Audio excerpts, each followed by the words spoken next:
வணக்கம். இந்தியா டைரக்டின் வர்த்தக செய்திகள். வர்த்தக செய்திகளில் 2 இம்பார்ட்டண்ட் இன்ஃபர்மேஷன்ஸ். அதாவது 1ஆம் தேதி ஆனால் இந்த 2 விஷயத்த வந்து நம்ம காது கொடுத்து பார்ப்போம். என்ன அது? ஃபர்ஸ்ட் வந்து ஜிஎஸ்டி கலெக்ஷன் சூப்பராக இருக்கு.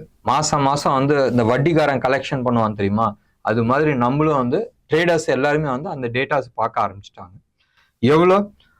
1,68,337 கோடி, ரைட்? ஆல்மோஸ்ட் ஸ்டெபிளைஸ் ஆயிடுச்சு. 1,60,000 crores மேல வந்து மாசம் வந்து ஸ்டெபிளைஸ் ஆயிடுச்சு. போன வருஷம்லாம் வந்து இந்த 1.5 லட்சத்துக்கு மேல வந்தாவே 1.5 லட்சம்னு சொல்லி நிறைய அடிச்சுட்டு இருந்தாங்க. இப்போ அதை பத்தி யாருமே கண்டுக்கிறது கிடையாது. 12% ஜம்ப் இயர் ஆன் இயர். போன வருஷத்துக்கும் இந்த வருஷத்துக்கும் நீங்க எடுத்து பார்த்தீங்கன்னா 12% ஜம்ப். நல்ல விஷயங்கள். இது வந்து ஜிஎஸ்டி கலெக்ஷனுக்கு வந்து 2 காரணம் நம்ம எடுத்துக்கலாம். ஒன்று, முக்கியமான விஷயம் வந்து பிஸ்னஸ் வந்து ஓவரால் பிஸ்னஸ் வந்து பெருசாக வளர்ந்துருக்கு. நிறைய எதிர்கட்சிகள் இது இல்லை அது இல்லைன்னு சொல்லலாம். பட் ரியாலிட்டி வந்து வளர்ந்து இருக்குன்றது கிரவுண்ட் ரியாலிட்டி நம்ம பார்க்குறோம். ஒன்று. ரெண்டாவது, நிறைய மக்கள் பை டிஃபால்ட் சேர்ந்தே ஆகணுன்ற ஒரு கட்டாயத்தில் இருக்கிறாங்க ஜிஎஸ்டியில். ஜிஎஸ்டி இல்லாத நீங்கள் வந்து வியாபாரம் பண்ணுறதுல அர்த்தம் கிடையாது. ஜிஎஸ்டியை வச்சுக்கிட்டு நீங்கள் வியாபாரம் பண்ணும்போதும் 2 அட்வான்டேஜ் இருக்குது. ஒன்று, உங்களோட பிஸ்னஸ் நியாயமானது. ரெண்டாவது வந்து உங்களோட டேட்டாஸ் வச்சுக்கிட்டு, அந்த இன்ஃபர்மேஷன்ஸ் வச்சுக்கிட்டு லோன் அப்ளை பண்ண முடியும். லோன் வந்து பேங்க்ல வந்து மச் சீப்பராக கிடைக்குது மார்க்கெட்டோட. ஸோ இந்த விஷயத்தினால தான் ஜிஎஸ்டி, ஓவரால் ஜிஎஸ்டி வந்து இன்னமும் நல்லா கலெக்ஷன் ஆகிட்டு இருக்கு. எலெக்ஷன் முடியட்டுமே குச்சி எடுக்கிறாங்க, ரைட்? எலெக்ஷன் முடிக்கிற வரைக்கும் தான் இந்த அரசியல்வாதிகள்லாம் காலை பிடிப்பாங்க. அதுக்குமா குச்சி தான் எடுக்கிறாங்க. டெஃபினட்டாக பயங்கர ஸ்ட்ரிக்ட் ரூல்ஸ் எடுத்துகிட்டு வர போகிறாங்க.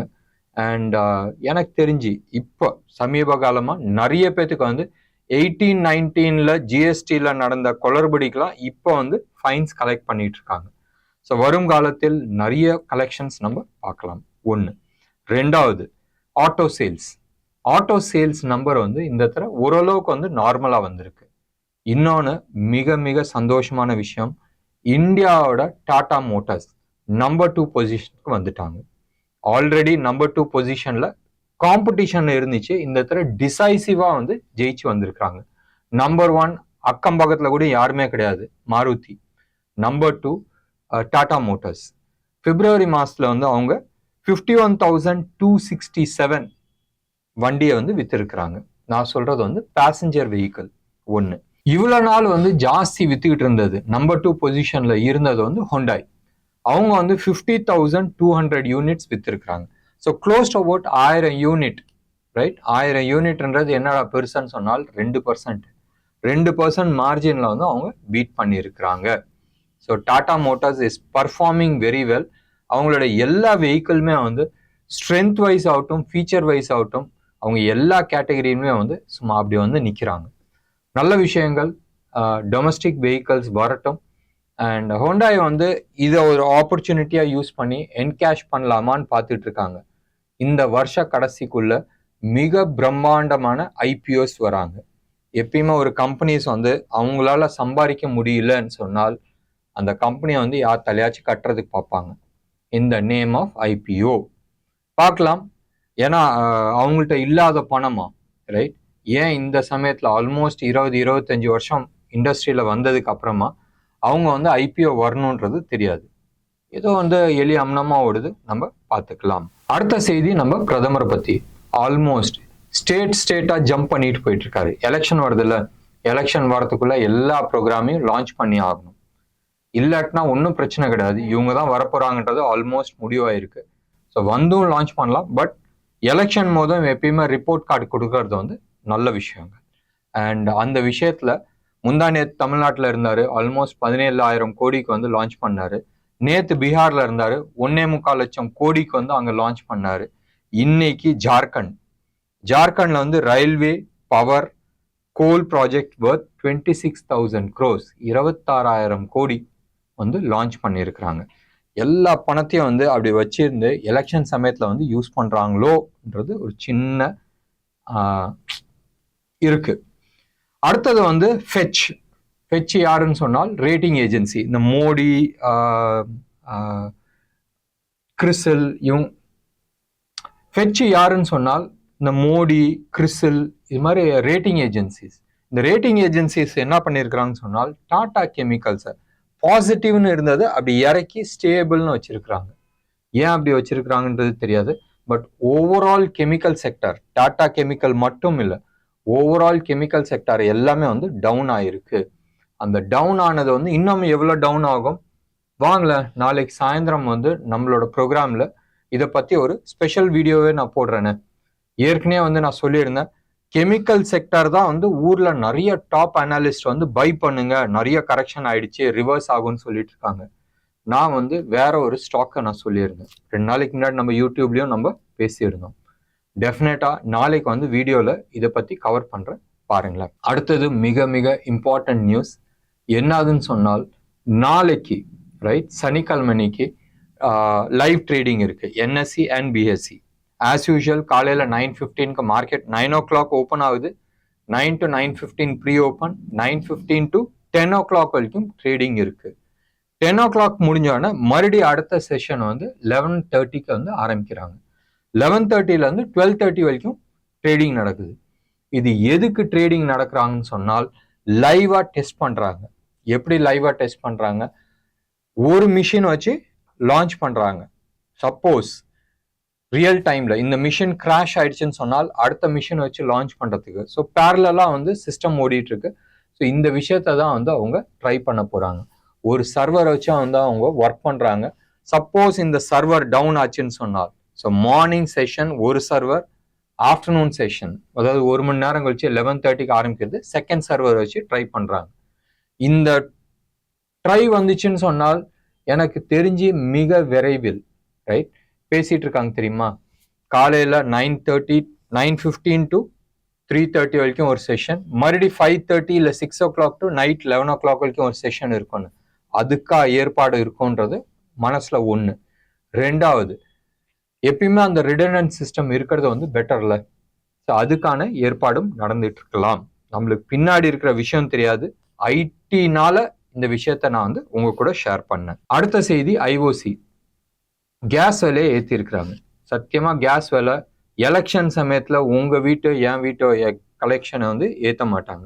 கமர்ஷியல் சிலிண்டர் பர் கேஜி வந்து 25 rupees 50 paisa வந்து ஏற்றி இருக்கிறாங்க. டெல்லியில வந்து 1795 1800 வச்சுங்களேன், 1800 rupees வந்து சார்ஜ் பண்றாங்க ஃபார் 19 kg சிலிண்டர். அடுத்தது பேடிஎம் பேங்க் ரைட். பேடிஎம் தான் வந்து மெயினா வந்து மார்க்கெட்ல ஐபிஓ வந்தாங்க. அது வந்ததுக்கு அப்புறமா தான் பேடிஎம் பேங்க் வந்துச்சு. இவங்க 2 பேரும் அக்ரிமெண்ட் பண்ணி நிறைய விஷயத்த வந்து மார்க்கெட்ல பண்ணாங்க. இந்த ரீசெண்டா வந்து ஃபோர்ஜரின்னு வந்துச்சு தெரியுமா, நீங்க மார்க்கெட்ல நிறைய விஷயம் தப்பா பண்ணிருக்கேன்னு, அது பேடிஎம் பேங்க் பத்தி தான். இப்ப பேடிஎம் காப்பாற்றுறதுக்கு இந்த பேங்கை தான் வந்து ஆர்பிஐ வந்து க்ளோஸ் பண்ண சொல்லியிருக்கு. இந்த பேடிஎம் ஆக்டிவிட்டிஸ் வந்து எதுவுமே க்ளோஸ் பண்ணல. இப்ப இந்த பேங்கை க்ளோஸ் பண்ணிட்டு இந்த ஆக்டிவிட்டியை வந்து 2 பேங்கோட டைப் பண்றாங்க. ஒன்னு எஸ் பேங்க், இன்னொன்னு ஆக்சிஸ் பேங்க். இவங்க 2 பேர்த்து கூட வந்து டைப் பண்ணிட்டு ஆஸ் யூஷுவல் இவங்களோட மற்ற ஆக்டிவிட்டிஸ்லாம் நடக்கும். பட் தேர்ட் பார்ட்டியோட நினைச்சு பாருங்க, இது வந்து இவங்க ஓன் பேங்க். இவங்க ஓன் பேங்க் பண்ணும்போது நிறைய விஷயத்த பண்ணலாம். மற்ற பேங்கோட டைப் பண்ணும்போது தேர்ட் பார்ட்டி பேங்க்னுவாங்க. அது கூட சில ஆக்டிவிட்டிஸ் பண்ணக்கூடாது. அந்த சில ஆக்டிவிட்டீஸ்ல வந்து மெயினா வந்து ஃபாஸ்டாக் அது பண்ண முடியாது. ரெண்டாவது வந்து லோன் கொடுக்கறது அதுவும் பண்ண முடியாது. பட் மற்ற விஷயங்கள் எல்லாமே வந்து இப்போதைக்கு பண்ணலாம்னு சொல்லிட்டு அக்ரிமெண்ட் கொடுத்துருக்குறாங்க. இது ஏற்கனவே தெரிஞ்ச விஷயம். பட் இப்போ வந்து கிளாரிட்டியோட யார் யார் கூட நான் ஒர்க் பண்ண போறேன்றது கொடுத்துருக்குறாங்க. பிளஸ் இந்த பேடிஎம் கம்பெனி வந்து இந்த பேமெண்ட் கேட்வே இருக்குல்ல, நேஷனல் பேமெண்ட் கார்பரேஷன், அவங்க கூட வந்து ஒரு ரிக்வெஸ்ட் அப்ளிகேஷன் ஃபார்ம் கொடுத்துருக்குறாங்க. அப்பா நான் இவங்க 2 பேர்த்து கூட தான் வந்து வேலை பண்ண போறேன்னு சொல்லி தேர்ட் பார்ட்டி அக்ரிமெண்ட்ஸ்க்கு வந்து என்டர் பண்ணியிருக்கிறாங்க. இது ஒரு இன்ஃபர்மேஷன். இது ஏற்கனவே வந்து மார்க்கெட்ல வந்து டிஸ்கவுண்ட் ஆயிடுச்சு இந்த நியூஸ்.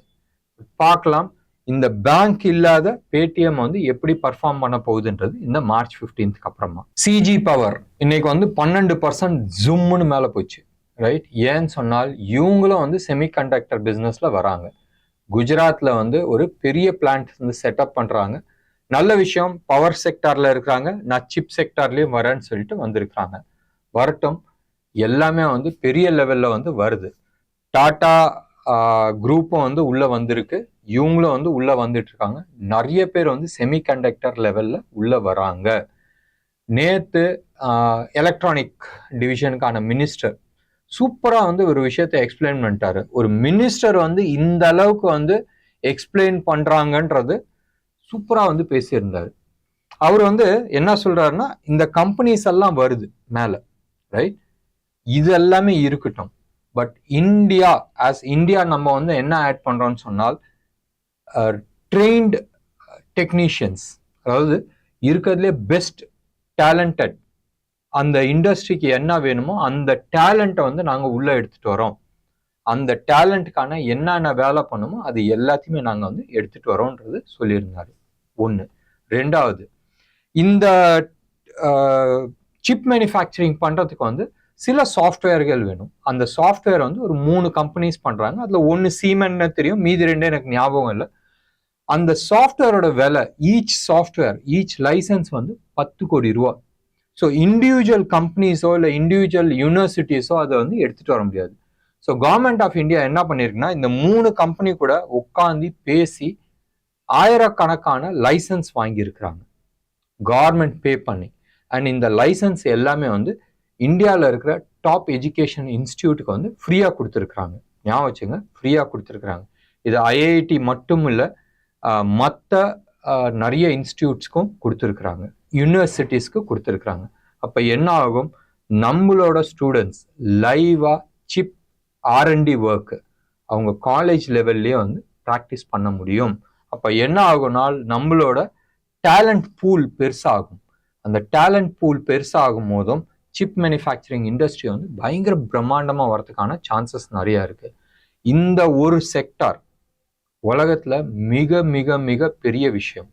வந்தான் நல்லது. அடுத்த ஒரு 2-3 வருஷத்துல வந்து இந்த செக்டாரை எப்படி இருக்குன்றது நம்ம பார்க்கலாம். அடுத்தது வந்து JSW ஸ்டீல். அவங்க வந்து இன்னைக்கு 4%, எல்லா ஸ்டீலும் ஏறுது, இதுவும் ஏறிச்சு. இவங்க ஏறினதுக்கு காரணம் வந்து JSW கிரீன் ஸ்டீல்ன்றது ஒரு பிஸ்னஸ் யூனிட் ஆரம்பிச்சிருக்கிறாங்க. அந்த ஒரு ரீசன்னால இன்னைக்கு இந்த 4% ஏறினால இன்னொன்று ஒரு நல்ல விஷயமும் நடந்திருக்கு. JSW ஸ்டீல் 2 லட்சம் கோடி அவங்களோட மார்க்கெட் கேப்பை வந்து டச் பண்ணியிருக்கிறாங்க. பியூட்டிஃபுல். லாஸ்ட் 12 மாசத்துல வந்து 23% இந்த ஸ்டாக் ஏறி இருக்கு. அடுத்தது வந்து நம்ம மினிஸ்ட்ரி ஆஃப் டிஃபென்ஸ், ரைட். இந்த சைடு பிரதமர் ஒரு சைடா அனௌன்ஸ் பண்ணிட்டு வர்றாரு, இந்த சைடு வந்து மினிஸ்ட்ரி ஆஃப் டிஃபென்ஸ் அவங்க தனியா வந்து பண்ணிட்டு இருக்காங்க. அவங்க வந்து ஒரு 5 மேஜர் கான்ட்ராக்ட் வந்து சைன் பண்ணியிருக்கிறாங்க. இது வந்து ஆல்மோஸ்ட் 39.125 crores, ரைட். 39,125 கோடி ப்ராஜெக்ட் பர்த். யார் யார் கூட பண்ணியிருக்கிறாங்க, ஒரு 3-4 கம்பெனி கூட பண்ணியிருக்கிறாங்க.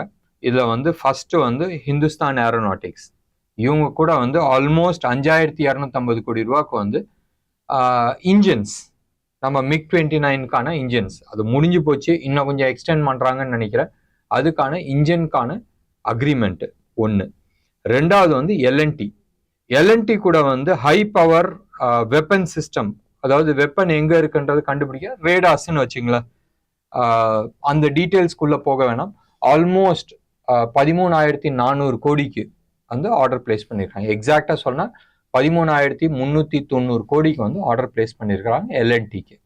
ஸோ இது வந்து ஒரு மேஜர் டிஃபென்ஸ் கான்ட்ராக்ட் அண்ட் நல்ல விஷயங்கள். இந்த கம்பெனிஸ் எல்லாமே வந்து நம்ம ஊர்ல வந்து ப்ரொடக்ஷன் பண்றாங்கன்றது ஒரு பெரிய விஷயம். இன்ஃபேக்ட் டிஃபென்ஸ் செக்டர் மட்டுமே வந்து அடுத்த 2-3 வருஷத்துல வந்து 1-2 லட்சம் கோடி எக்ஸ்போர்ட் பண்றதுக்கான வாய்ப்புகள் நிறைய இருக்கு. 2 லட்சம் கோடின்றது approximately about $25 to $30 billion worth of contract. பெரிய விஷயம், நல்லது. சரி நேயர்களே, உங்களுக்கு இந்த ப்ரோக்ராம் உங்களுக்கு பிடிச்சிருந்துச்சுன்னா லைக் பண்ணுங்க, ஷேர் பண்ணுங்க. டெஃபினட்டா உங்களோட கமெண்ட் பாக்ஸ்ல கொடுங்க. நன்றி, வணக்கம்.